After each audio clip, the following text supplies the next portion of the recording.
11 years with her own show. Oh, nice. 11 years. The Rachel Maddow show. On cable, that's like 400 years. Yes, it is. It's so true, though. The hours never end on cable. It's true. Well, it's true. And congratulations. boy, do we turn over as a group. Yeah.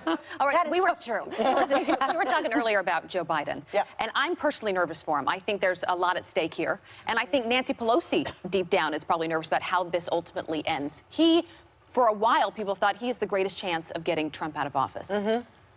Every time he's in a headline and his son's in a headline, do you think that's good for? Is he handling this well? Are you nervous just because you think he's running a poor campaign, or you think that? I like Joe Biden, and I think he's someone that could do great things in terms of bringing character back to this country. I'm nervous that all of this will end up hurting him the most. Well, I mean, when you're at the top, people take shots at you. Yeah. And he's been the front runner from the very beginning, ever since before he even got into this Democratic race. And with 20-whatever-thousand candidates running on the Democratic side, to have one clear front runner for all this time has been a big deal. And so he's going to take the shots. Has he handled it well, though, How he handles so far? the shots is another matter. I mean, I think you have to wait till you get closer to the general election to see what it's going to be like if it's him versus Trump.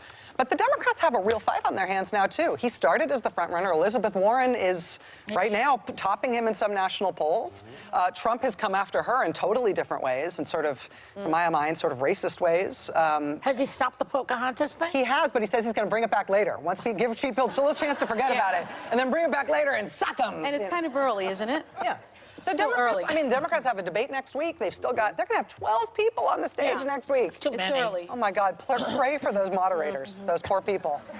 You've been there. I have been there. Why do you think I'm such a mess? That's why you fell. I mean, Is that what happened to your foot and you lied about the whole I fell thing? down, but I believe it was the debate. I believe it was. You know, I was trying to figure out what I wanted to ask you, and I was thinking about it last night. And I have the unique experience that I briefly worked at MSNBC. I worked at Fox News for much longer. I obviously work here now. I don't know what that was. And I would like to say, you know, it's interesting being in the underbelly of both places. Yeah. And conservative media dominates liberal media across the board. In ratings, their viewers are more loyal. I know that you were friends with Roger Ailes. What do you think was the key to conservative success and conservative brilliance in Fox News that, again, they just lap you guys and still do? And that's your own verbiage that you used one time on Bill Maher. Yeah, no, I don't think there's any shame in it. Listen, I was in talk radio before I was ever in TV, and you want to talk about conservative domination in talk radio. I mean, part of it is that the conservative media world has set itself up as, you can only come to us, don't believe anybody else, everybody else is against you, we're the only people who will tell you anything that you need, and you should not read the paper and not trust any other sources of news. And when you kind of lock in an audience like that, even if you don't have a majority of the country listening to you or watching you, you get them uniquely, and you get them all day long, and you get them passionately. Now, I don't think that's good for the country, because I think you end up giving people on a single stream news source in a way that's not great. Right. I think in the rest of the media, you know, we're always bringing on people from different papers, and I cite Fox News reporting on my show and stuff. You know, I'll take reporting from anywhere. I don't care. It seems like they have a more simplistic point of view. Well, it's more of a political operation. I mean, that was one of the things I learned in getting to know Mr. Ailes, and it's not like we hung out or anything, but I talked to him about the business.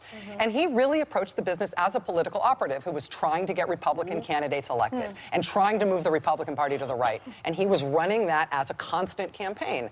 I'm telling you, the people who are running MSNBC are not running a constant political campaign. They're just running a TV network.